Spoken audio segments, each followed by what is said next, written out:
Hello everyone, welcome back to the TJOmega channel for day 1111 of our daily content grind, which means today is the absolute perfect day for me to talk about Transformers 1. Admittedly, I'm late to the party on this one because unfortunately, fortunately, depending on how you look at it, I was off having a vacation in California for TwitchCon while the movie was premiering, so I didn't get a chance to go to the movies until just yesterday.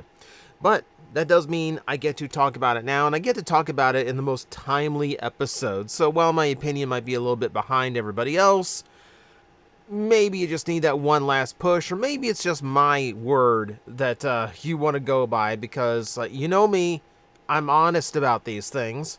So, who knows? But I'm glad you're watching anyway. Now, before we begin, I am going to throw a shout out that was requested of me.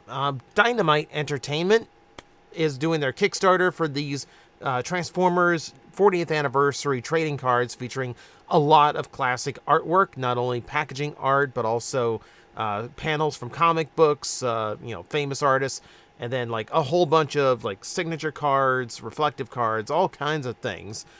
So there's a ton of different things to collect in this set. Their Kickstarter is live as of today.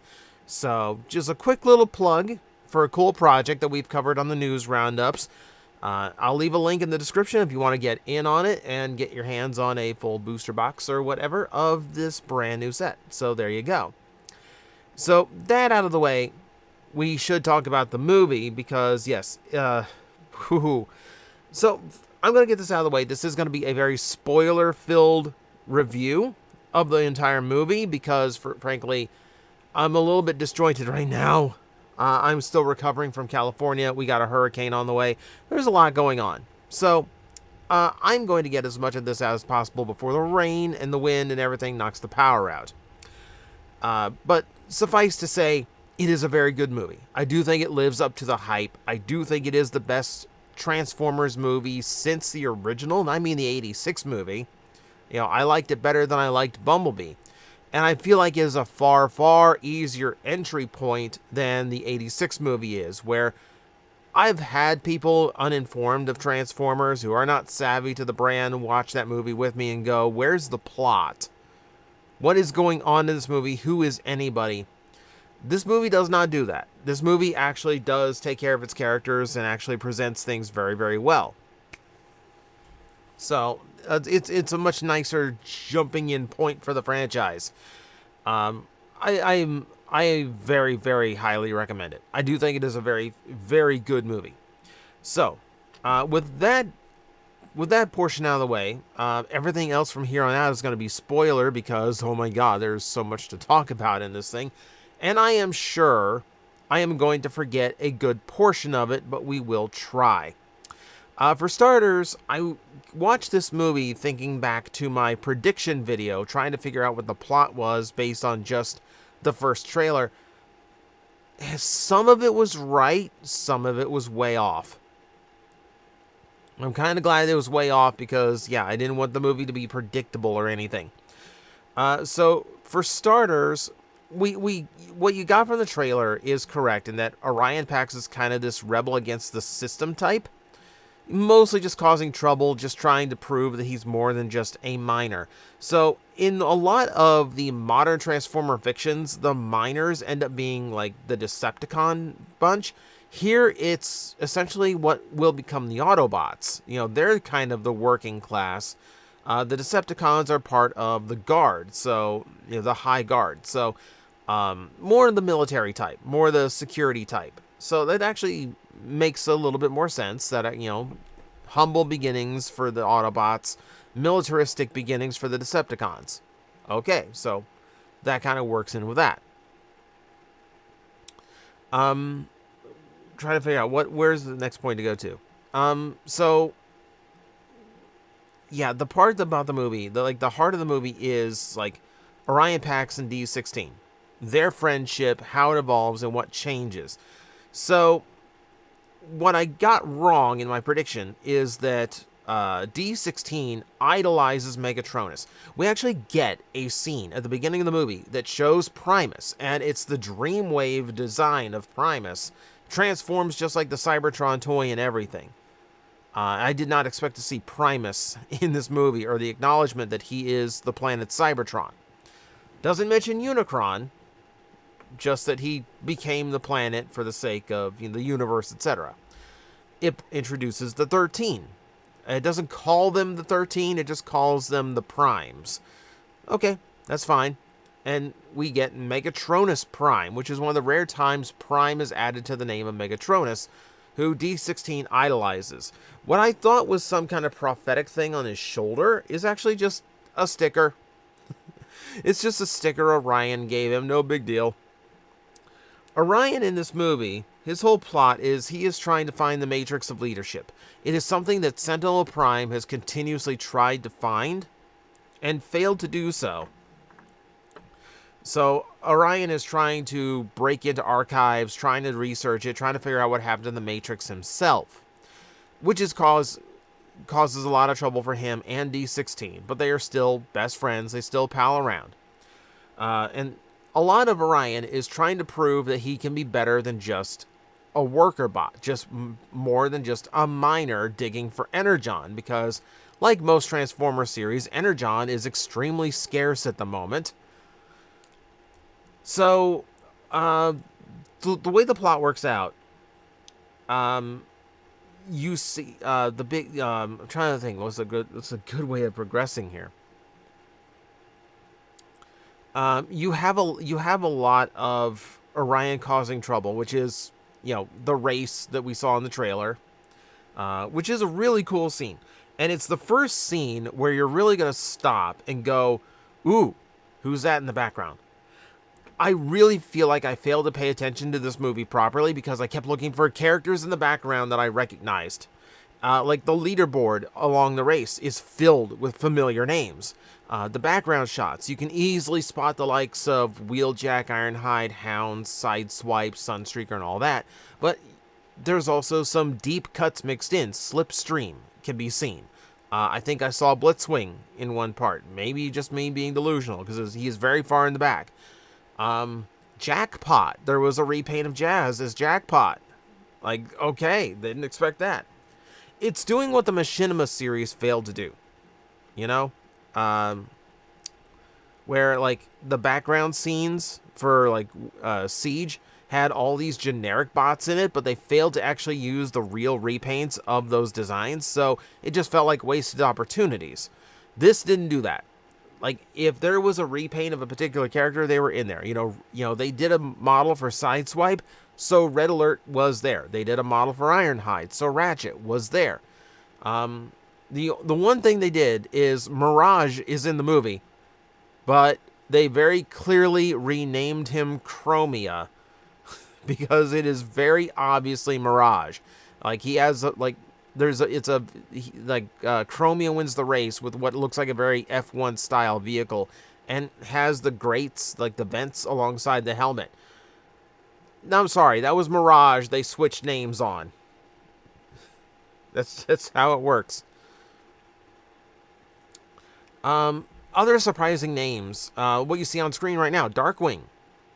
Darkwing is a persistent bully. He's a minor antagonist. Just to kind of terrorize Orion and D16 through the early parts of the movie. I'm surprised at how much they used him and how many times they dropped the name, considering that Hasbro legally cannot. Thank you, Disney. But, it's Darkwing Duck, so we give that a pass. Other things like Elita 1, way more antagonistic than I thought, because she's more obsessed with progression and rank. Messing around with Orion continuously gets her knocked down the ranks. So they don't start off on the best foot. Gets better. There's no romance to the movie, by the way. If you're expecting a romance, don't, because it ain't in there, and I think that's for the best. That would have felt very Disney if that was crammed in. B127. Him as a character, I admit, I really feel like, considering like it's Bumblebee, I really feel like he was just kind of there for comic relief. And it is very much geared toward kid kind of comic relief. There's a few good gags. There's a few things that did make me laugh pretty good. So it's not all of a waste, but like Bumblebee doesn't really do much evolution or growing up during the course of the movie. So he's just kind of like the same goofball from beginning to end. And that's a little bit of a letdown. They make jokes that he's very motor-mouthed, which I think is in contrast to the fact that, live-action Bumblebee, the more well-known public Bumblebee, doesn't talk at all. So, okay, we can spoof that, and that makes sense. That's kind of funny. But I really did wish, like, out of any of the characters, I really wish he had a little bit more to him. Some of the others that were surprising is Arachnid, who you just saw on the slides. Arachnid is awesome. Extremely intimidating. Really cool looking, like, drone-style vehicle mode. I want a toy of it now. Fantastic. Like, just really, really cool minor antagonist for the movie. Pretty much got the role I was worried about, which is someone for Elita to beat. Elita gets a lot of character growth. Elita changes through the course of the movie. Gains respect for Orion. So she got some evolution to her. It's basically everyone but Bumblebee. I'm sorry, B-127. We don't know what a Bumblebee is on Cybertron. But still, progression was good. Where am I going with this? I'm sorry, it's very late. I really should be asleep, but I got a hurricane on the way, so I have to record this, and I can't take a risk. I'm not gonna have power tomorrow. Plot in general didn't go the way I thought it would, based on the trailers. I assumed that the Quintessons were going to be the main threat that the burgeoning Autobots, like the brand new Autobots, would have to contend with before, like, eventually, like, seeing Megatron rise to power. Not what happens. Okay, so despite barely seeing him in the trailers, the main villain is Sentinel Prime. And he's probably one of the more evil takes on Sentinel I've ever seen. Like, there is, like, actual, like, IDW levels of just horrible villain going on. Not as a bad villain, but, like, horrible acting villain. I was correct in that he did strike a deal with the Quintessons. The difference is, there was a war between the Quintessons, between the 13 Primes and the invading Quintessons. Sentinel was a contact, with the Cybertronians, and intentionally led the 13 into a trap so he could take power for himself, killing some of the 13 by his own hand, including Megatronus, who never really got a chance to be the Fallen, never really got a chance to be, like Primus's fallen child, like the Lucifer of Transformers. That didn't happen. No, instead, Megatron took the name after taking his cog. We will elaborate on that in a bit. Sentinel basically reworked Cybertron, basically to serve the Quintessons' needs for, Energon. All the Energon that gets mined goes to the Quintessons. In exchange for Sentinel remaining in power on the planet. And in order to do so, the miners are stripped of their cogs before they're brought online. So the fact that they are missing their cogs is, not only like a restriction for the main hero cast, but also just essentially body mutilation on a mass scale by Sentinel Prime, for the sake of subjugating all these different Transformers into just being mindless workers. It's extreme. It's very extreme for a Transformer villain. I will give it credit. Like, it's a very, very menacing take on Sentinel Prime. And almost comparable to, like, a Handsome Jack style villain in like Borderlands, where he knows what he's doing is, like, definitely not on the best. He's very much in love with himself here and remaining in power. He works very, very well as a villain. Very well as a villain. It's the difference between Orion and D16's takes on Sentinel that really strikes it. Because, like, Orion is obsessed, is, like, take back the planet and free everybody, whereas Megatron, or D16, is just hell-bent on revenge. You know, and the crux of this is Orion does not want to stoop to the lows that Sentinel did. D16 wants him dead. Point, you know, pure and simple.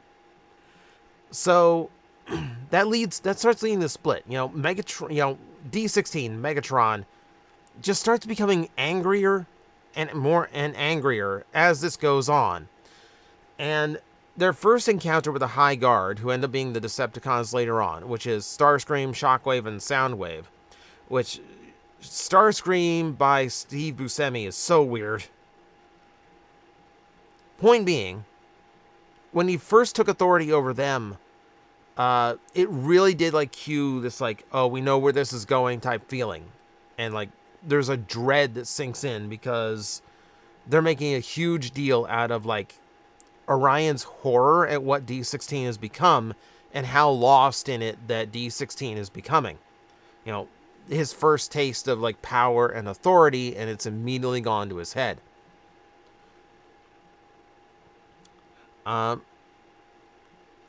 There is a cool moment. The climax of the movie is D16 killing Sentinel, but Orion tries to stop it. He tries to jump in the way of a cannon blast, ends up very badly damaged and mortally wounded in the process. And at first, D16 is horrified, but realizing that Orion's going to keep getting in his way and just out for revenge overall and not wanting to trust anyone but himself anymore, throws Orion into the center of Cybertron. Eyes turning from yellow to red in the process, by the way. I guess when you decide to kill your best friend, your eyes just immediately go evil red on Cybertron. What's cool about this is that we discovered that the Matrix of Leadership is something that is bequeathed by Primus. It's Zeta Prime who has it, before the movie. Sentinel tried to rip it out and claim it for himself, but he wasn't worthy, so Primus took it back. Orion earns the Matrix and is granted that by Primus himself as he's falling to the center of the planet. Meanwhile, Megatron literally rips Sentinel in half, takes the transformation cog out of him, which once belonged to Megatronus, and jams it into himself. I should point out that because they don't have cogs, they were gifted the cogs of the fallen primes, which would probably explain why these four are so powerful amongst their kin. But that's how D16 gets upgraded into his final Megatron form. He took Megatronus's cog, which is how he gets the name Megatron as well. At the same time, Orion is being granted the Matrix and being rebuilt and reborn into Optimus Prime. So the two were born at the same time, which is kind of a cool take on it, really. The one thing I mentioned in there that I should probably touch on a little bit more, if I can now think back to the point I was making, because this is going, I'm trying to go very quickly in my head, even though I know, like, we're almost at the 20-minute mark. There's a lot in this movie to talk about, by the way. There's a lot in this movie to talk about. God, it's escaping me now. It's genuinely escaping me where I was going with this. But I do like the idea that like they're born at the same time as a backlash of those incidents. It's a really good way of doing it. The one thing, that's the thing. One thing I was worried about in this movie was how they were going to handle Alpha Trion. If he was just going to be like daughter, like half senile robot, just like, oh, old man broken down. But no. He's very wise. He is very powerful. He is very much still who he was, very badly damaged. But he is Alpha Trion, like the one you would expect Alpha Trion to be, which is very, very cool. And we do get to see the wolf form. That's not just for the toys. He actually does transform and fight. Sentinel ends up killing him too, which is a shame. But it is just a really cool scene. So we get to see the first battle between Optimus and Megatron. Optimus wins and banishes Megatron from Iacon, at which time that's when the Matrix starts making the Energon flow again. So something about the Matrix being lost is what made the Energon stop flowing, which is what allowed Sentinel to subjugate everybody. So kind of all worked out. Throughout this whole thing, you might have noticed that, like, I brought up the Quintessons as this major antagonistic force that's subjugating Cybertron. However, that's not resolved. At the end of the movie, we have, like, the birth of the Autobots when Primus grants everybody their lost T-Cogs. And in the post-credit sequence, we get the birth of the Decepticons, where everyone takes the emblem of Megatronus as their symbol, and, like, they start forming their army against the new Autobots. I'm losing my thoughts so fast here. I apologize. It's late. It is very late. And this movie had a lot to talk about and a lot to enjoy. It's very, like, quickly paced. I should mention that. It goes by pretty quick for something that's just under 2 hours, which I think is great for a Transformer movie.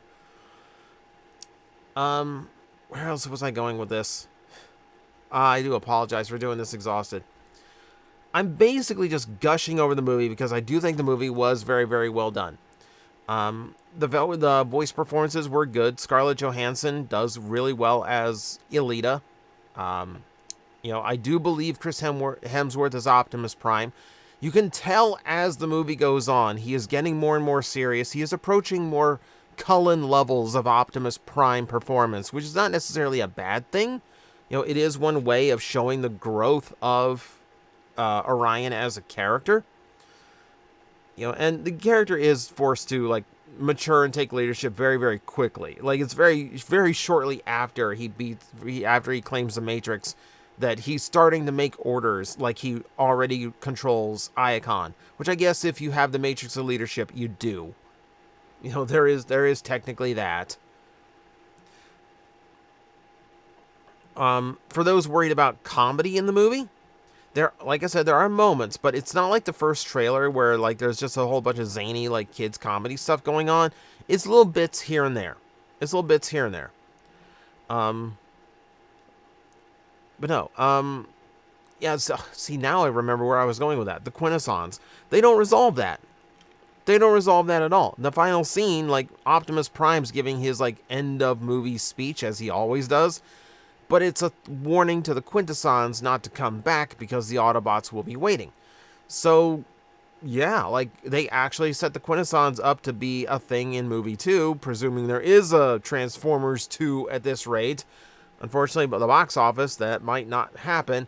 We'll talk about that at a later date after I've gotten enough rest. We might wait another weekend to see what the numbers of the box office do before we officially call the movie a flop and talk about it. Suffice to say, it is a breath of fresh air Transformer movie. It is what I hoped it would be. It felt different. It felt fun. It felt fresh. And it really felt like what I've been wanting out of live-action Transformer movies since 2007. The robots are the main characters. Obviously, there's no human cast to distract that. But it proves that they work as characters. It proves that you don't need a human cast necessarily just to make this movie work. It does a great job. It does a fantastic job. So, I'm really happy with how the movie turned out. I need to go watch it again just to catch all the different references and pay more attention to some scenes instead of trying to find characters in the backgrounds all the time. If you have not seen it, please. I know you're bored of Transformer movies. I know you're burned out a little bit, but this is a very different take. And it's not what the first trailer really, like, showed itself to be. It is superior to that. It is a much better film than the first trailer presents itself. So, I think that's about it. I'm trying to remember if there's anything else. There are some tongue-in-cheek references that are really good. More Than Meets the Eye gets dropped a lot. I'm not going to spoil it, but there is a great way of referencing The Touch that I thought was just extremely well done and very clever. I'll let you, if you haven't seen the movie, I'll let you keep an eye out for that one yourself. But that said, I'm going to end it off here because this is getting late. It's starting to rain very heavily. I don't want to risk the power going out halfway through this. So, it is a really, really strong movie. it's much stronger than a lot of the Transformer movies we've gotten. It's just a shame that general audiences seem completely burned out and burned too many times by bad ones. Because this one is not bad. This is not bad at all. This one actually does live up to my hopes, which is hard to do for a Transformer movie these days. So, that's going to be my thoughts. Might do something a little bit different with the movie later on once I've actually slept. Maybe we'll do something a little bit more well-formatted. But for now, that is me. Thank you, everyone, for watching. I will see you next time.